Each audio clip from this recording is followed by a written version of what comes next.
Hello students, আমরা কিন্তু স্থিতিস্থাপকতা প্রায় পড়ে ফেলেছিলাম, আর একটুখানি বাকি ছিল আমাদের। তাই এই ভিডিওটা হচ্ছে আমাদের স্থিতিস্থাপকতা চ্যাপ্টারের একদম লাস্ট ভিডিও। হ্যাঁ, এরপর আমি ম্যাথ করাবো এই চ্যাপ্টার থেকে, কিন্তু দুদিন পর তোমরা থিওরিগুলো ভালো করে পড়ে নাও। আর এরপরে আমি সান্দ্রতা এবং পৃষ্ঠটান চ্যাপ্টার শুরু করব। ওকে, তো চলো শেষ পার্টটা আজকে আমরা শেষ করে নিই। দেখো, স্থিতিস্থাপকতার শেষ পার্টে আছে স্প্রিং। ওকে, স্প্রিং, এই স্প্রিং সম্পর্কে আজকে পড়ব। প্রথমেই আমরা পড়ব স্প্রিংয়ের বল ধ্রুবক। মনে করো এইখানে একটা স্প্রিং ঝোলানো আছে। এই স্প্রিংয়ের শেষ প্রান্তে তুমি একটা বল প্রয়োগ করলে, এফ বল প্রয়োগ করলে, বা কোনো একটা ওজন ঝুলিয়ে দিলে, একই ব্যাপার। কি হবে না, এই স্প্রিংয়ের দৈর্ঘ্য কিন্তু বৃদ্ধি পাবে, তাই না? যদি একটা স্প্রিং এরকমভাবে যুক্ত থাকে, তুমি এই দিকে যখনই এফ বল প্রয়োগ করবে, তখন কি হবে না, স্প্রিংয়ের দৈর্ঘ্য কিন্তু এই দিকে এক্স পরিমাণ বাড়বে। তাহলে আমি এটা বলতে পারি যে এফ ভ্যারিজ অ্যাজ এক্স। এই এফটা কি, তুমি যে বল প্রয়োগ করেছো সেই বল। কেন স্যার? কারণ তুমি যত বল বাড়াবে তত কিন্তু দৈর্ঘ্য প্রসারণ বাড়বে। তুমি যদি কম বল প্রয়োগ করো তাহলে দৈর্ঘ্য প্রসারিত কম হবে, আর যদি বেশি বল প্রয়োগ করো তাহলে দৈর্ঘ্য প্রসারণ বেশি হবে। ঠিক আছে? যখন তুমি বল প্রয়োগ করবে তখন এই স্প্রিংটা কিন্তু ভেতরে ভেতরে আর একটা বল প্রয়োগ করবে, যার নাম হচ্ছে প্রত্যানয়ক বল। তাহলে এফ ই, এটাকে এফ ই না বলে এফ ড্যাশ বলো, F dash varies as minus x. এই এফ ড্যাশটা কি? এইটা হচ্ছে প্রত্যানয়ক বল। এই প্রত্যানয়ক বল কেন এরকম নাম? ইংরাজিতে বলে রেস্টোরিং ফোর্স। কারণ তুমি যখন এই স্প্রিংয়ের দৈর্ঘ্য বৃদ্ধি করতে চাইছো, তখন এই স্প্রিং কিন্তু তোমাকে বাধা দিচ্ছে। ঠিক আছে? সেই জন্য এর নাম হচ্ছে প্রত্যানয়ক বল। এবার নিউটন বলছে যে প্রত্যেক ক্রিয়ারই সমান এবং বিপরীত প্রতিক্রিয়া আছে। তাহলে এই এক্সটার্নাল ফোর্স যা হবে, এই দিকে যেটা কাজ করছে এফ ড্যাশ, সেটাও কিন্তু একই হবে। এই দুটো মান কিন্তু একই। তাহলে আমি লিখতে পারি যে F equal to K x. কারণ প্রপোর্শনাল থেকে ইকুয়াল আনতে গেলে একটা ধ্রুবক নিতে হয়, সেই ধ্রুবকটাকে আমি নিলাম কে। ঠিক আছে? তাহলে K equal to F by x.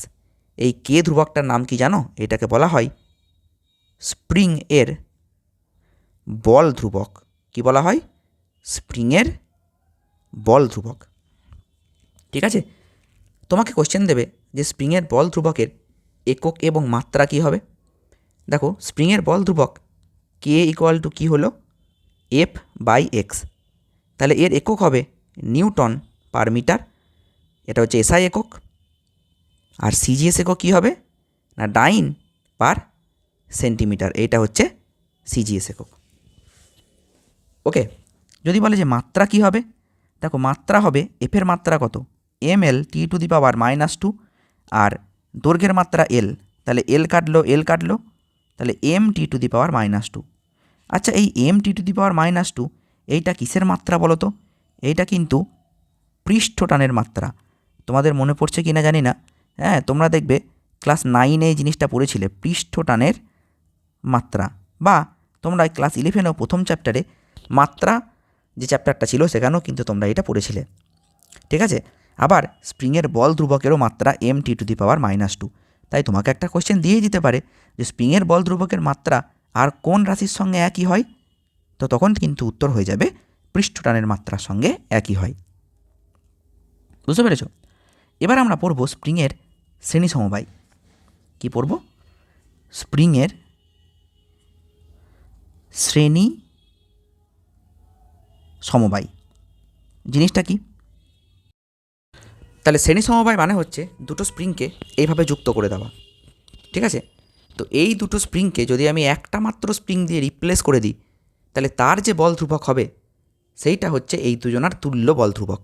যেমন তোমরা তুল্য রোধ বের করেছিলে, তেমনি এখানে হবে তুল্য বল ধ্রুবক। বুঝতে পেরেছ? তো চলো দেখা যাক কী হবে। এইটা এ স্প্রিং আর এইটা মনে করো বি স্প্রিং। ওকে, তাহলে এ স্প্রিংয়ের জন্য তুমি কি লিখবে যে sir F equal to K1x। B স্প্রিংয়ের জন্য কি লিখবে? F equal to K2x। ঠিক?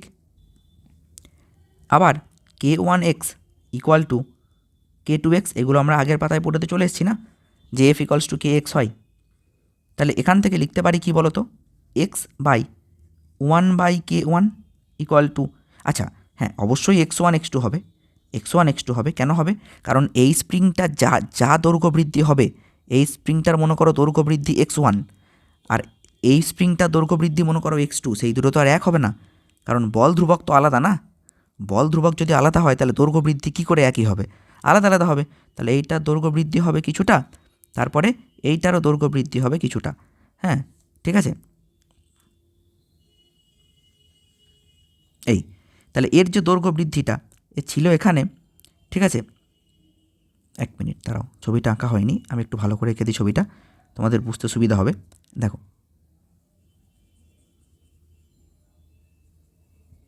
এই, তাই না? তাহলে এর যে দৈর্ঘ্য বৃদ্ধিটা, এইটা মনে করো এক্স ওয়ান, আর এর যে দৈর্ঘ্য বৃদ্ধিটা সেটা মনে করো এক্স টু। তাহলে ওভারঅল কত দৈর্ঘ্য বৃদ্ধি হলো? X one plus X two. বুঝতে পেরেছ? ক্লিয়ার? আমি একই পরিমাণ বল দুটো স্প্রিংই প্রয়োগ করছি, পরপর যুক্ত আছে তো, তাহলে এ স্প্রিংয়ে যে বল প্রয়োগ হচ্ছে বি স্প্রিংয়েও তো সেই বলই প্রয়োগ হচ্ছে, তাই না? তাহলে সেই জন্য আমি লিখতে পারি যে F equal to K one X one, আবার F equal to K two X two. ঠিক আছে, তাহলে X one by K one, আর এটাকে আমি লিখতে পারি এইভাবে যে X two by one by K two. ঠিক আছে, এটাকে সমান দিয়ে লেখা যায় X one plus X two by one by K one plus one by K two. এটা অনুপাতের নিয়ম, এটা অনুপাতের নিয়ম। কেন হচ্ছে স্যার? আমি তোমাকে একটা সিম্পল কথা বোঝাই। 2/3 ইকুয়াল টু 4/6, তো একই তো ব্যাপার। এইটা ইকুয়াল টু দেখো 4 + 2 কত? 4 + 2 বাই 6 + 3 হবে? দেখো একই, দেখো কারণ 4 আর 2 কত? 6, 6 আর 3 কত? 9, তাহলে 3 2 6, 3 3 9, তাহলে 2/3 এলো। দেখো 2/3 এসেছে, বোঝা গেল? এই দুটো যোগ করে লেখো, এই দুটো যোগ করে লেখো, এইটা যা অনুপাত এই প্রথমটার অনুপাত একই হবে। এটা অনুপাতের নিয়ম, ঠিক আছে? এটা ঘাবড়ে যাওয়ার কোনো কারণ নেই। এবার আমি যদি এই দুটো স্প্রিংকে একটা মাত্র স্প্রিং দিয়ে রিপ্লেস করে দিই, তাহলে তখন তুল্য ধ্রুবক তুমি কী বলবে? তাহলে তখন তুমি বলবে যে স্যার তখন এফ ইকুয়াল টু হবে K bracket X one plus X two, কারণ তার দৈর্ঘ্য বৃদ্ধি তো একবার X one plus X two হয়েছে, যে তুল্য স্প্রিংটা। এই দুজনা মিলে যে কাজ করছিল ও একা সেই কাজ করছে, এরকম একটা ব্যাপার। তাহলে এটাকে কী লেখা যাবে? X one plus X two by into one by K লেখা যেতে পারে। বেশ বেশ, তাহলে আমরা কত দূর এলাম দেখো, আমি আবার বলে দিই একবার। প্রথমে F equal to K one X one K two X two, তাহলে এফ ইকুয়ালস টু এখানে কী বলতে পারি? K one X one equal to K two X two. তাহলে ফাইনালি এফ ইকুয়ালস টু কত এলো? X one plus X two, one by K one plus one by K two. এবার এই দুটো স্প্রিংকে আমি যদি একটা মাত্র স্প্রিং দিয়ে রিপ্লেস করে দিই, তাহলে এফ ইকুয়ালস টু কী আসছে? K bracket X one plus X two. ঠিক আছে, তাহলে তুলনা করে পাই, তুমি এই ইকুয়েশনটা আর এই ইকুয়েশনটা তুলনা করো, তাহলে তুলনা করে তুমি কী পাচ্ছ বলো তো? যে one by K is equals to one by K one plus one by K two. তুলনা করে দিলেই কিন্তু তুমি এইটা পেয়ে যাচ্ছ। ভালো করে দেখে নাও, দেখো তুমি যদি তুলনা করো এই যে ইকুয়েশনটা আছে, এই ইকুয়েশনটা আর এই ইকুয়েশনটাকে তুমি যদি তুলনা করো, এটা তো এফ ইকুয়ালস টু এইটা না, তুলনা করলে দেখো ওপরে আছে X one plus X two, আর নিচে কী আছে? ওয়ান বাই কে, আর এইটার নিচে কী আছে? One by K one plus one by K two. তাহলে তুল্য স্প্রিং ধ্রুবক কত? যে one by K is equals to one by K one plus one by K two. তাহলে দেখো তোমরা যখন সেই রোধের সমবায় পড়েছিলে, রোধের সমান্তরাল সমবায়ে তুল্য রোধ কত পেয়েছিলে? আমি একটু মনে করিয়ে দিই, one by R equal to one by R one plus one by R two. তাহলে রোধের সমান্তরালে যেমন দেখতে হয়েছিল, স্প্রিংয়ের শ্রেণীতে সেরকম দেখতে। তারপরে তাহলে শ্রেণী সমবায় আমাদের কিন্তু হয়ে গেল। এইবার আমরা পড়ব সমান্তরাল সমবায়। সমান্তরাল সমবায় মানে কি? দেখো এই দুটো স্প্রিং হলো, এই দুটো স্প্রিংকে আমি একটা লোহার রড দিয়ে মনে করো ঝাল করে দিলাম, ঝালাই করে লাগিয়ে দিলাম। এইবার এইখানে আমি বল প্রয়োগ করছি এফ। এই রডটাকে মনে করো আমি হাত দিয়ে ধরে টানছি, এখানে হাত দিয়ে ধরে নিচের দিকে টানছি, ঠিক আছে? এই রডটাকে ঝালাই করা আছে তো, তাহলে যখন বাড়বে দুজনার দৈর্ঘ্য কিন্তু একই পরিমাণ বাড়বে। এর যদি দৈর্ঘ্য বৃদ্ধি এক্স হয়, তাহলে এরও কিন্তু দৈর্ঘ্য বৃদ্ধি এক্স হবে। এর কে ওয়ান বল ধ্রুবক আর এর বল ধ্রুবক কে টু। আশা করি ক্লিয়ার। তাহলে এখন তুমি কি লিখবে? যে sir F one equal to K one x, কারণ একই পরিমাণ দৈর্ঘ্য বৃদ্ধি হবে তো, আর F2 ইকুয়াল টু K2x। এবার স্যার আমাকে একটা কথা বলুন, আপনি এখানে কেন দুটোই এক্স নিচ্ছেন? কারণ ঝাল করা আছে, ঝালাই করা থাকলে আমি যখন বল প্রয়োগ করব দুজনাই তো একসঙ্গে নামবে না, সেই জন্য এক্স নিয়েছি।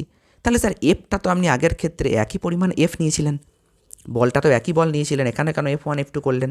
একটা কথা বলো আমাকে, দুটো স্প্রিং আছে মনে করো, ভালো করে বুঝবে, হ্যাঁ, দুটো স্প্রিং, একটা মনে করো এই রকম মোটা স্প্রিং, আর একটা মনে করো হ্যাঁ এরকম ছোটো পাটা স্প্রিং।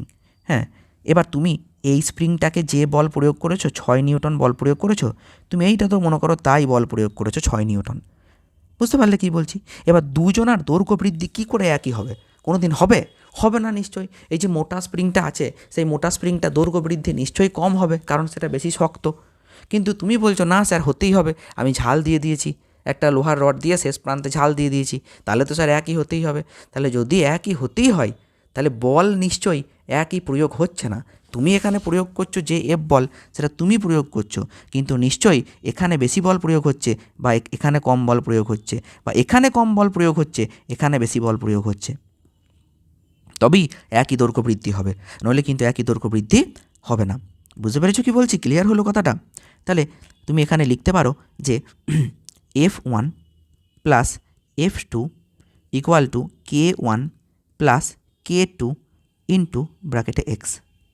ওকে, তাহলে F equal to K1 plus K2 ব্র্যাকেটে এক্স। ওকে, আমি এই দুটো স্প্রিংকে যদি একটা মাত্র স্প্রিং দিয়ে রিপ্লেস করে দিই, এই স্প্রিং আর এই স্প্রিং দুটোকেই আমি খুলে দিলাম, দিয়ে একটা স্প্রিং দিয়ে আমি এটাকে রিপ্লেস করে দিলাম, তাহলে কি হবে বলো তো?